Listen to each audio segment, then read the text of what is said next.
পাকিস্তানের প্রধানমন্ত্রী শেহবাজ শরীফের দল মুসলিম লীগ এনে যুব দলের প্রধান কামরান সাঈদ উসমানী ভারতকে হুমকি দিয়েছে। তিনি বলছেন, যদি ভারত বাংলাদেশের খারাপ কোনো অভিপ্রায়ে নজর দেয়, তাহলে পাকিস্তানের সেনাবাহিনী ও মিসাইল এর জবাব দেবে। পাকিস্তান ভারতের নাম সরাসরি না বলেও সাঈদ উসমানী ব্রাহ্মণ রাষ্ট্রকে উদ্দেশ্য করে বলেন, যদি কেউ বাংলাদেশের উপর অর্থনৈতিক চাপ তৈরি করে বা বাংলাদেশের স্বাধীনতার উপর আক্রমণ করে, তাহলে পাকিস্তানের সচেতন জনতা আপনাদের পাশে থাকবে।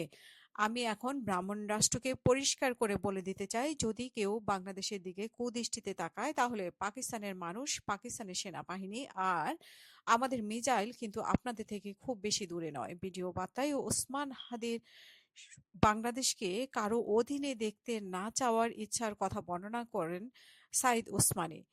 এরপর বলছেন যে, কিন্তু এখানে সবচেয়ে বড় সমস্যা হলো, যখনই কোনো তরুণ মুসলিম সামনে এগিয়ে আসে, জনপ্রিয় আওয়াজ হয়ে ওঠে, তখনই তাকে চাপিয়ে দেওয়া হয়।